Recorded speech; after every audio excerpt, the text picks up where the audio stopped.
गोरा कुमार के पिताजी, दोनों की आराधना करने का तरीका अलग अलग है, दोनों का। तुम जैसे रिझाना चाहो वैसे रिझा भगवान। एक पत्र है, देखिए।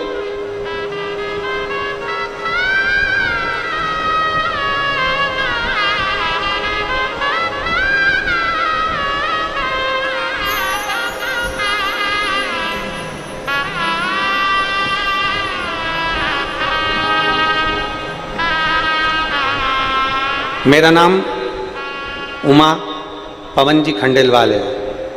अच्छा, जजमान परिवार का ही पत्र। हाथ हिला दो एक बार ऐसे। मेरा नाम उमा पवन जी खंडेलवाल है। हम शिव महापुराण के बाबा की कृपा से जजमान भी बने हैं। 5 सालों से मेरी जीभ पर एक छाला था, जिसकी वजह से मुझे भोजन करने में तकलीफ होती थी। छाले को 5 साल हो गए थे। मैंने ये बात अपने घर के किसी भी व्यक्ति को नहीं बताई। पिछले 6 महीने से यह तकलीफ और ज़्यादा आसानी हो गई, भोजन करने में दिक्कत आने लगी। तब मैंने अपनी छोटी बेटी से कहा, तो उसने कहा कि हॉस्पिटल में जांच कराते हैं, और हॉस्पिटल में जांच कराने का बोला। तब हमने हॉस्पिटल में जांच कराने के लिए रायपुर गए, और वहाँ डॉक्टर साहब ने कहा कि अगर छाला 15 दिन से ज़्यादा हो जाता है तो उसमें कहीं ना कहीं कैंसर के लक्षण आ जाते हैं। ये सुनकर हमारे आँख में आंसू आ गए। परिवारजनों का परामर्श हुआ। फिर हम लोग मुंबई निकल गए, और मुंबई के डॉक्टरों से जांच कराई, और जांच कराने के बाद डॉक्टरों ने कहा कि छाला निकालना पड़ेगा, तब मालूम पड़ेगा कि क्या दशा है। उसी बीच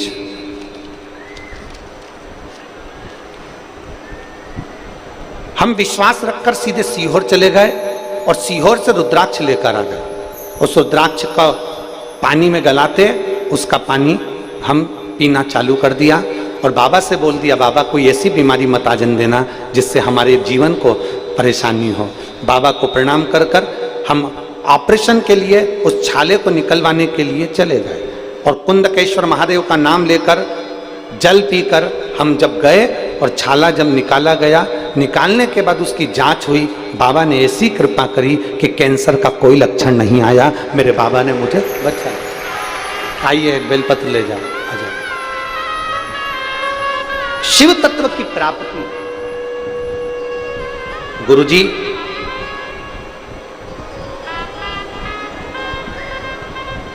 आप कहते हो कि बाबा 3 महीने में पूरी करते हैं, पर मेरा देव अधिदेव महादेव इतना सरल है।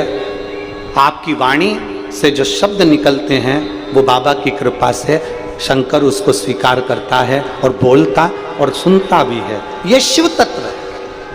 हमारी कामना पूर्ण होती ही है।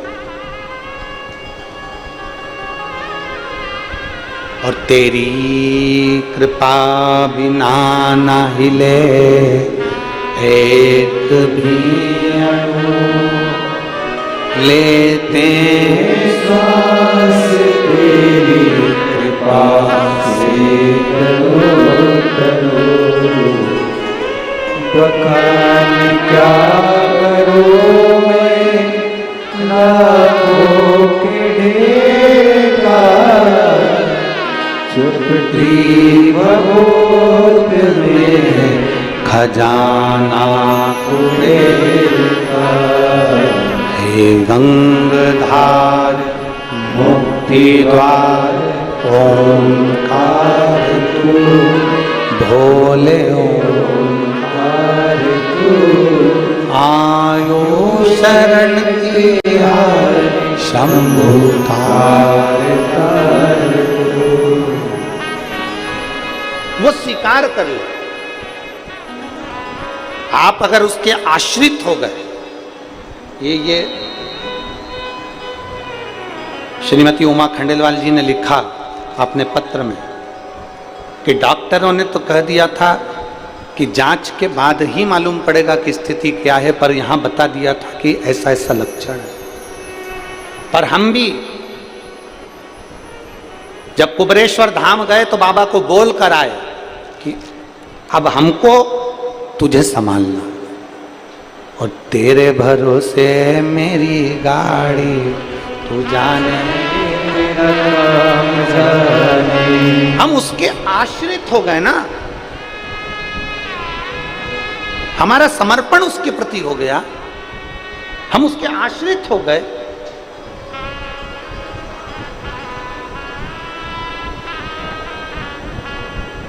और जब हम मेरे देव अधिदेव महादेव के आश्रित हो जाते हैं, उसके समर्पित हो जाते हैं,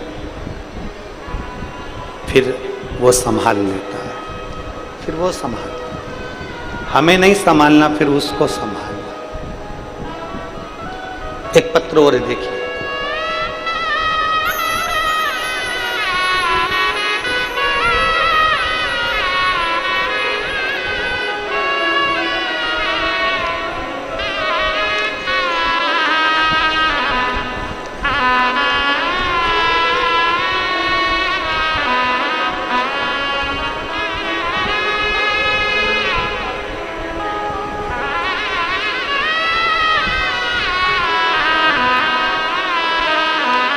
श्रीमती सरला ठाकुर, पलारी, बालोदा बाजार, रायपुर, छत्तीसगढ़। बलोदा बाजार, रायपुर, छत्तीसगढ़। कहीं बैठी हो तो हाथ हिला सकते हैं। श्रीमती सरला ठाकुर, पलारी, बलोदा बाजार, रायपुर, छत्तीसगढ़। मेरे बाबा का मैं क्या गुणगान करूं। पत्र को आप लोग एलईडी पर या आस्था चैनल पर भी साथ में पढ़ सकते हैं। मेरे बाबा का मैं क्या बखान करूं। सन 2019 में मुझे स्लीप एपनिया का रोग हो गया था। मेरा ऑक्सीजन का स्तर अचानक गिरकर 40 और 50 पर आ जाता था। सांस लेने में दिक्कत होती थी। मैं लगभग 15 दिनों के लिए आईसीयू में पड़ी रहती थी, एडमिट होना पड़ता था। डॉक्टरों ने बाईपेप मशीन लेने को बोल दिया। इसे घर पर ही हम 24 घंटे ऑक्सीजन की मशीन को 24 घंटे लगाकर रखते। जब 24 घंटे मशीन को लगाकर रखते तो अंदर से चिड़ी भी उत्पन्न होती कि बताओ ये मशीन पे जिंदगी चल रही और ऑक्सीजन 24 घंटे लगा रहता। 3 महीने तक हमने मशीन को लगाकर रखा। डॉक्टर बोले कि इस मशीन को तुम्हें जीवन भर लगाना पड़ेगा और जिंदगी भर इस मशीन के बिना काम नहीं चलेगा। हम उस मशीन को लगाकर रहने लगे। तब एक बार आस्था चैनल पर टीवी के सामने बैठे कथा सुन रहे थे। चैनल बदलते बदलते आपकी कथा आने लगी और शिव महापुराण की कथा सुनी। कथा सुनकर शिव जी पर बेलपत्र और शंकर जी पे चढ़े हुए जल का महत्व आपने बताया और हमने अपने परिवार वालों से कहकर बेलपत्र और जल मंगाकर बेलपत्र खाना और पानी पीना कुंदकेश्वर महादेव के नाम से चालू करा। आज बाबा की कृपा से मेरा ऑक्सीजन लेवल बढ़ गया और मेरी मशीन निकले हुए समय हो गया। अब मैं मशीन नहीं लगाती, अमलेश्वर की कथा में बैठी हूं। आई हैं, हाथ हिलाओ, कहां बैठी हैं? दिख गई। आ जाओ, एक बेलपत्र ले जाना। आ जाओ माँ, एक बेलपत्र ले जाना। आ जाओ। अब मैं बिना मशीन के कथा भी सुन रही हूं और बिना मशीन के अपने घर पर रह रही हूं। ये शिव तत्व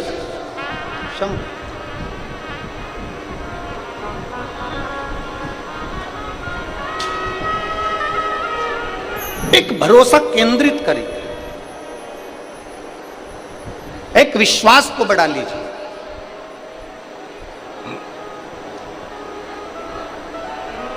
संत गोरा कुमार जी की मां माताजी रुक्मणी, संत गोरा कुमार जी के पिता श्री माधव जी, दोनों की शिव भक्ति अलग अलग। दोनों शंकर भगवान की भक्ति बड़ी अलग से करते। और फिर निवेदन है, देखा देखी में पूजन बिल्कुल मत करो। देखा देखी में आराधना मत करो। देखा देखी में तो काम बिगड़ जाता है। हम पहले भी बोले, कक्षा 8वीं का पेपर था, एक के पीछे एक बच्चे बैठे थे और लिखने को आ गया एग्जाम में, परीक्षा में, दिल्ली की सबसे बड़ी मीनार का नाम लिखो।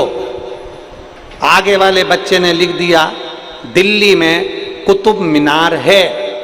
पीछे वाले बच्चे ने आगे वाले बच्चे का देखकर लिख दिया दिल्ली में कुतिया बीमार है। देखा देखी में काम बिगड़ गया। हम जैसी आराधना करते ना वैसी करो। आपके दिल को जो अच्छा लगे ना वैसे शंकर जी का आराधना करो। आपको अच्छा लगना चाहिए, आपके मन को अच्छा लगना चाहिए, वैसे आप शिव की पूजन करो। जैसा तुम्हारा मन करे, जैसे तुम्हारा दिल कर जाए वैसे तुम शिव की आराधना करो। अब आज के ज़माने में क्या हो गया कि रोज की रोज तुम अपनी पूजन के तरीके को रोज बदल देते हो, रोज बदल देते हो। कोई महाराज आएगा, वो कह देगा कि शंकर जी पे चढ़ा हुआ पानी नहीं पीना चाहिए, तो तुम लोग वो विचार कर लोगे कि ऐसा वो इतना बड़ा पंडित जी बोल के गया था कि पानी नहीं पीना चाहिए, तो लोगों ने पानी पीना बंद कर दिया। फिर कोई कहीं का आ जाए और तुमसे कह जाए कि तुम तो रोटी भी मत खाओ, तो तुम खाना बंद कर दोगे क्या? अरे बोलो तो जम के, कर दोगे बंद? जो तुमको अकल देने आए कि शंकर पर चढ़ा हुआ जल मत पियो, शंकर पर चढ़ी हुई बेलपत्र मत खाओ, शंकर के मंदिर मत जाओ, शिवालय में मत जाओ, झाड़ू मत लगाओ, पोछा मत लगाओ, नहीं।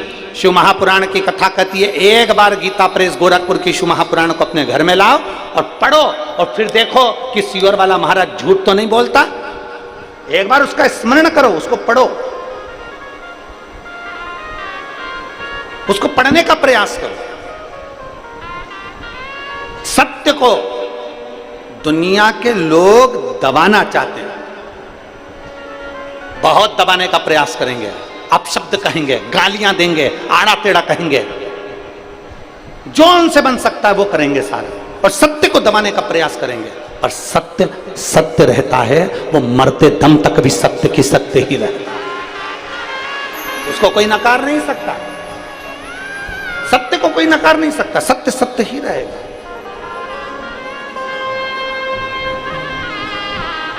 बोल बम का नारा है, सत्य को कौन नकारेगा? आप भजन करो।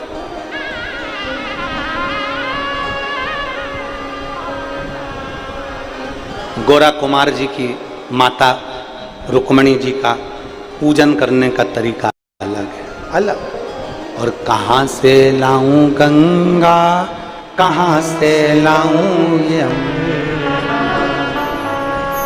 कहां से लाऊं सरयू अपार पड़ी रे, और भोले तेरी सेवा हमसे ना बनी रे, ओ भोले तेरी सेवा हमसे ना बनी रे। कहां से लाऊं लड्डू, कहां से लाऊं पेड़ा, कहां से लाऊं बर्फी वो शक्कर चढ़ी रे, ओ भोले तेरी सेवा हमसे ना बनी। कहां से? कहां से लाऊं चंदा, कहां से लाऊं सूरज, कहां से लाऊं तारे आकाश जड़े रे, ओ भोले तेरी सेवा हमसे ना बनी। देखो, सांसारिक भाषा में और परमात्मा के भजन में यही अंतर है। हाँ, अपन भजन में कह रहे हैं कि कहां से लाऊं सूरज, कहां से लाऊं तारे, कहां से लाऊं चंदा, और एक लड़का लड़की के सामने जब बैठता है ना, दोनों की जब आपस में बात होती है तो वो कह देता तेरे लिए चांद तोड़ के लिया हूं।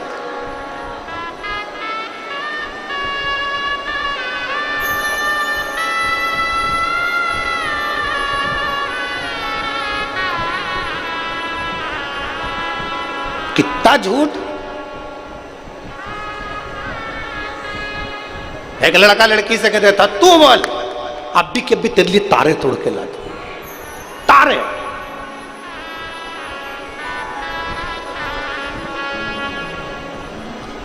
देख, लड़का कहता है लड़की को रिझाने के लिए, तेरा नाम मैंने अपने हाथ पे लिखवाया, देख तेरा नाम।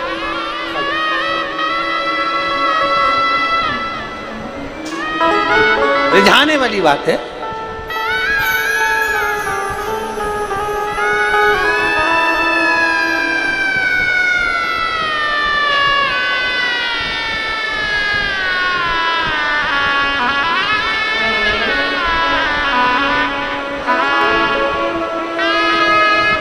देखो,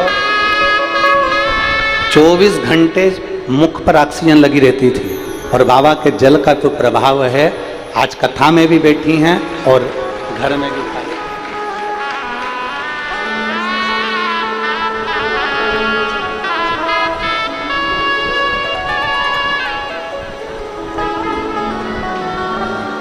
एक विचार करिए,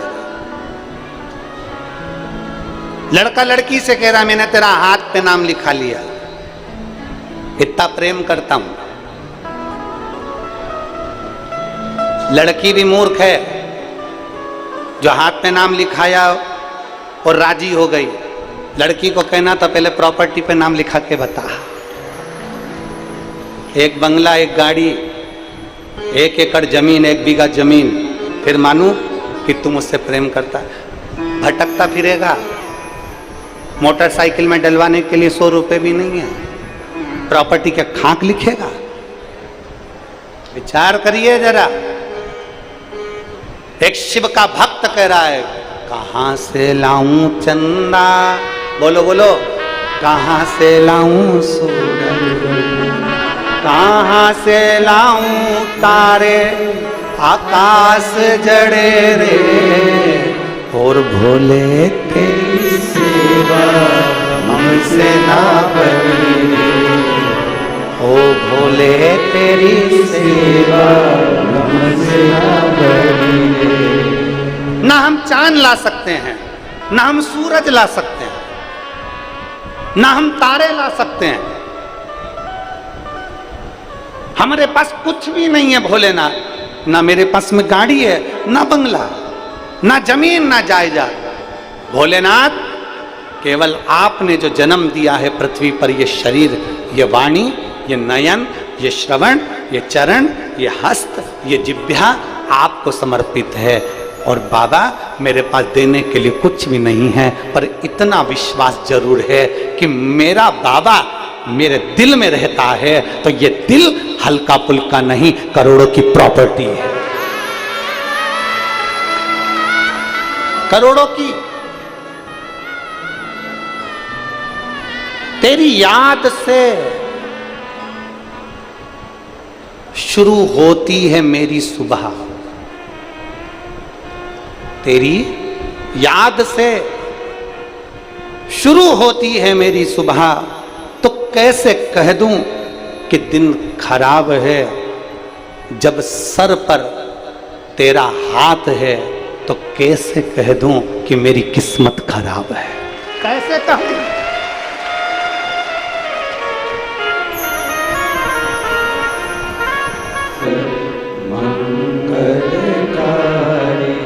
शमशान वासी हमारा, शमशान वासी हमारा, ओ भोला सब दुख काटो हमारा, ओ भोला सब दुख काटो हमारा। भगवान शिव की कथा कह रही है, देवादिदेव महादेव का चरित्र कह रहा है, भगवान देवादिदेव महादेव का संवाद कर रहा है। संत गोरा कुमार जी की माँ और पिता दोनों का पूजन करने का तरीका अलग है, भगवान को रिझाने का तरीका अलग है, दोनों का। गोरा कुमार की, संत श्री गोरा कुमार जी की माता जी रुक्मणी जी शंकर जी के मंदिर में केवल दीप सेवा करती थी, केवल दीप।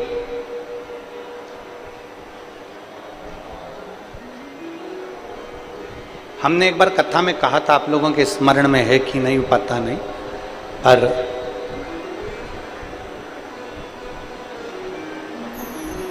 यदि आपने सुना होगा तो आपको याद आएगा कि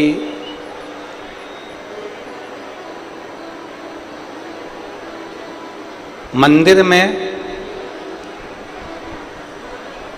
शिवालय में कहीं कहीं पर लोग दिया जलाकर चले जाते हैं। और हम तो यहां तक कहेंगे कि कुबेरेश्वर धाम सीहोर में भी अगर आप जाएं तो जो कंकर शंकर पूजन का स्थल है, जहां पर बैठकर आपको पूजन करना चाहिए कंकर शंकर की, उस जगह पर भी अगर आप लोग पूजन करने जाते हो या कुबेरेश्वर धाम जाते हो या शिवालय में जाते हो, देवालय में जाते हो, तो एक प्रयास करो। आपके पास चढ़ाने के लिए कुछ नहीं है, समर्पित करने के लिए कुछ नहीं है, देने के लिए कुछ नहीं है, तो जो हमारे बीच में शबरी नारायण वाले महाराज जी पधारे हैं, एक बार जोरदार ताली बजाकर स्वागत, वंदन, अभिनंदन।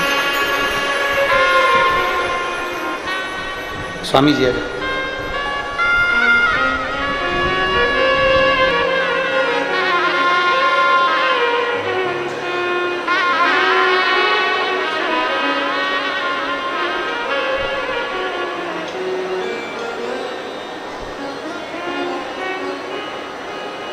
यदि हमारे पास शंकर जी भगवान के मंदिर में, शिवालय में, देवालय में देने के लिए जल भी नहीं है, बहुत सरल भाषा में समझिएगा इस बात को, बहुत सहज। आपके पास जल भी नहीं है समर्पित करने के लिए,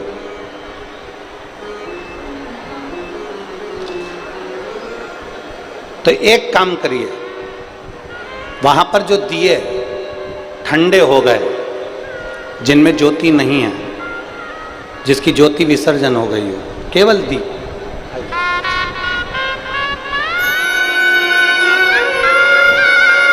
शबरी नारायण वाले महाराज जी यहाँ एक बार जोरदार ताली बजाकर स्वागत, वंदन। आपका आत्मीय प्रेम व्यासपीठ पर हमेशा बना रहता है।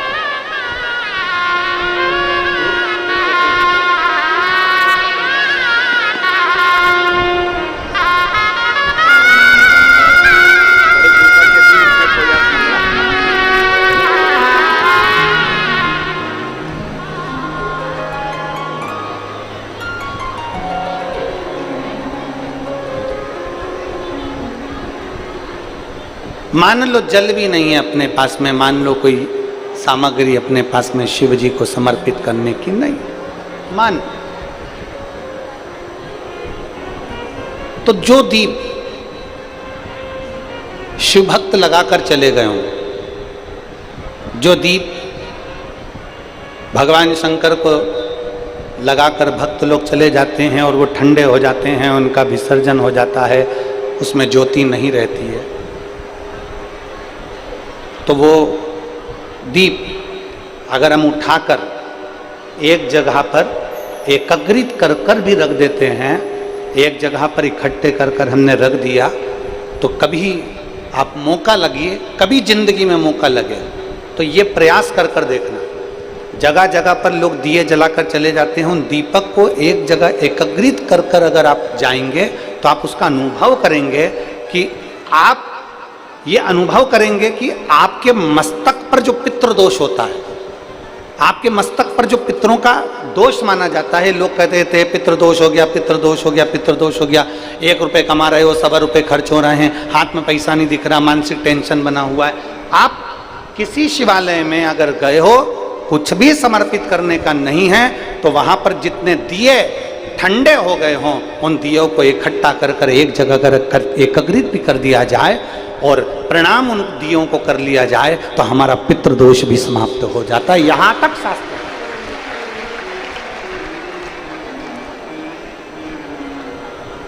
कहां से लाऊं गंगा, कहां से लाऊं जमुना, नहीं है हमारे पास कुछ भी।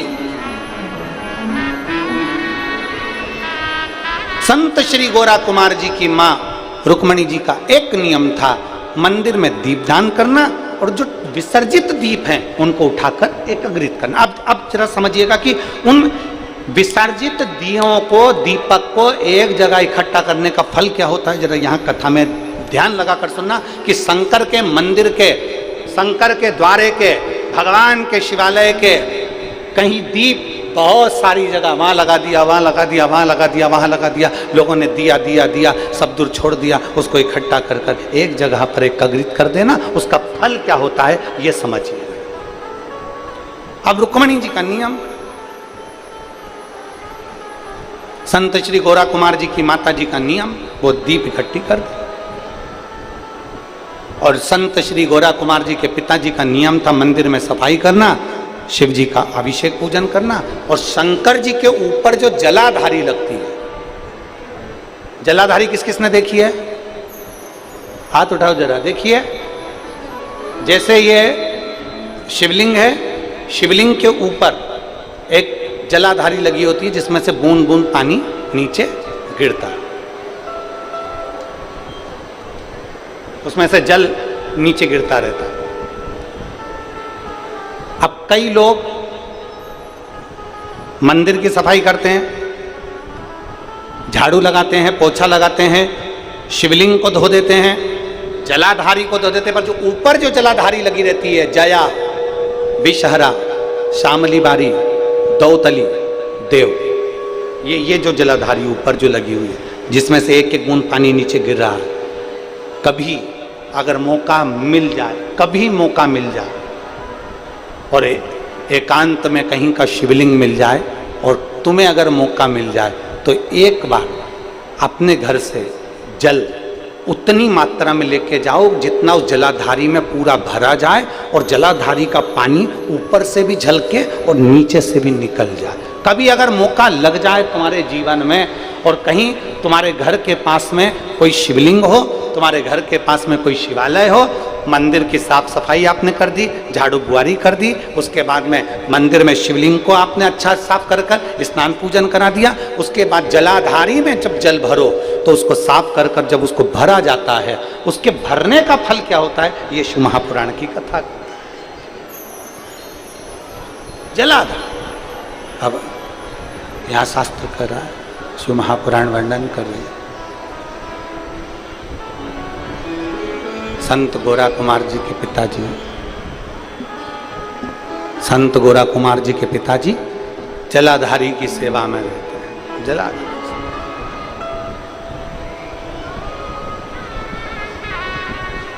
गोरा कुमार जी की माता के गर्भ से 8 बच्चों ने जन्म लिया। एक बच्चे ने जन्म लिया, वो मर गया। दूसरे बच्चे ने जन्म लिया, वो मर गया। तीसरे बच्चे ने जन्म लिया, वो मर गया। ऐसे 8 बच्चे माता रुक्मणी जी और माधव जी के चले गए। 8 बच्चे।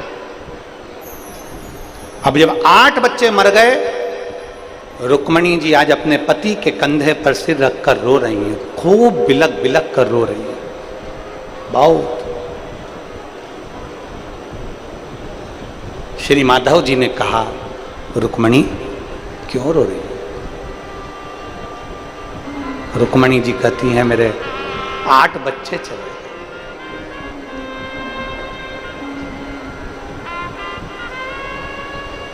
गोरा कुमार जी की माता रुक्मणी जी कह रही हैं, मेरे 8 बच्चे चले। 8 बच्चे चले। अपन कालेश्वर महादेव का पूजन करते हैं, अपन कालेश्वर महादेव की आराधना करते हैं, अर्चना करते हैं, पूजन करते हैं और उसके बाद भी अपने 8 बच्चे चले गए, अपने 8 बच्चे मर गए। माधव जी ने कहा, रुक्मणी,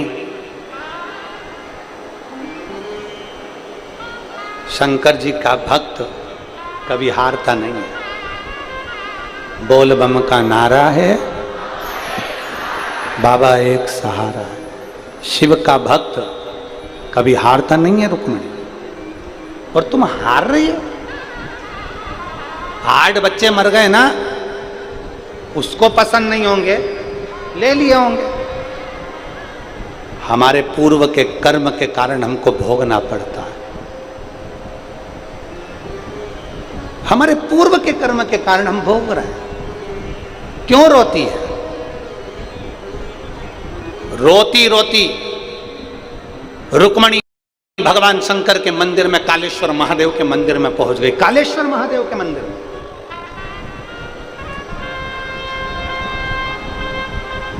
महाराष्ट्र में आज भी पंढरपुर से 30 कोस की दूरी पर गोरा कुमार जी का गांव है, जिसको पहले शिव गांव कहते थे, शिवा गांव। अब उसका नाम बदल गया। वहां पर कालेश्वर महादेव का आज भी मंदिर है। संत गोरा कुमार जी की मां रुक्मणी जी 8 बच्चे मरने के बाद रोती रोती आंख में आंसू भरकर कालेश्वर महादेव के पास पहुंच गई, और कालेश्वर महादेव को, शिवलिंग को अपने गले से लगाकर रो रही है। आंख से आंसू बह रहे, बिलख रही, रो रही।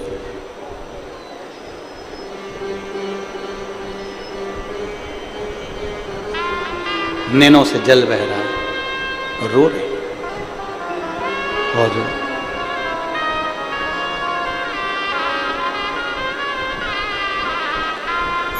4 तरह के आंसू होते हैं।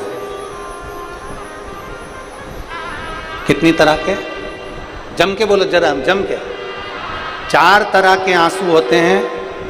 पहले नंबर पर विडंबना का आंसू। विडंबना का आंसू कैसा होता है? 4 लड़के गंगा जी नहाने गए, खूब मस्ती में नहाए, लौट के आए। अब उन्होंने विचार करा, जरा गिनती लगा लो, 4 ही आ गए कि नहीं आए। गिनती लगाई, 1 2 3। रोने लगा, अरे एक तो रहेगी गंगा में। दूसरे ने पूछा क्या हुआ? गिनती में 3 ही आ रहा है। उसने कहा मैं गिनता हूं, 1 2 3। वो भी रोने लगा, अरे बेचारा एक तो गंगा जी में रह गया। इसको विडंबना का आंसू कहते हैं, कि जो अपने आप को नहीं गिन पा रहा, जो अपने आप को पहचान नहीं पा रहा, इसको विडंबना का आंसू कहते हैं। एक आंसू होता है विडंबना का, दूसरा आंसू होता है वेदना का। वेदना का आंसू किसको कहते हैं? हमने किसी से बहुत आस लगाई, बहुत आस लगा कर बैठे थे और उसी ने धोखा दे दिया, इसको वेदना का आंसू कहते हैं। पहले नंबर का विडंबना का आंसू, दूसरे नंबर पर वेदना का आंसू, तीसरे नंबर पर होता है विरह का आंसू। किसी की याद में रोते रहे, आंखों से नीर बहता रहा, इसको विरह का आंसू कहते हैं। और चौथे नंबर पर आता है वंदना का आंसू। वंदना का आंसू मतलब परमात्मा के लिए उसको याद कर कर रोए, उसे वंदना का आंसू कहते हैं। उसे वंदना का आंसू कहते हैं। 4 तरह के आंसू होते हैं। आप भी हमारे साथ बोलेंगे। पहले नंबर पर विडंबना का आंसू। कौन सा? विडंबना का आंसू। दूसरे नंबर पर होता है वेदना का आंसू। कौन सा? वेदना का आंसू। तीसरे नंबर पर आता है विरह का आंसू। बोलिए कौन सा? विरह का आंसू। और चौथे नंबर पर आता है वंदना का आंसू, जो परमात्मा की याद में गुरु की याद में, भगवान की याद में, उससे विनय करते समय, उससे कहते समय, उसको पुकारते समय, उसको नमन करते समय, उसको अपने दिल की बात सुनाते समय जब आपकी आंख में से आंसू निकल जाए, समझ लेना आज वंदना के आंसू निकले हैं और वो आंसू परमात्मा को प्रिय है। वो वंदना के आंसू मेरे भोलेनाथ को प्रिय है। वंदना, वंदना तो साधारण से आंसू नहीं है, वंदना के आंसू हैं भगवान के।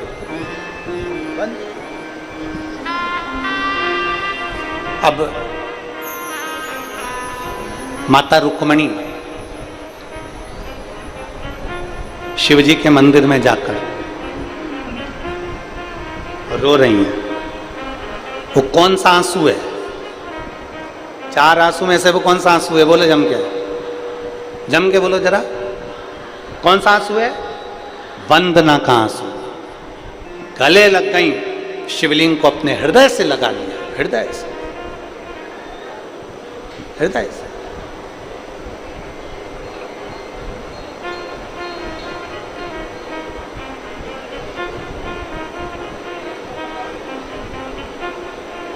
और ये जो आंसू है ना, ये परमात्मा से मिलन का केंद्र है।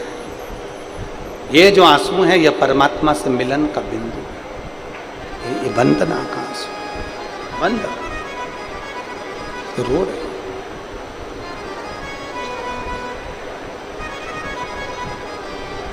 जैसे रुक्मणी जी, जैसे द्रौपदी जी रोई थी ना, ओ मेरी असुमन भींगे साड़ी, आ जाओ कृष्ण मुरारी, मेरी असुमन भींगे साड़ी, आ जाओ कृष्ण मुरारी, क्या भूल गए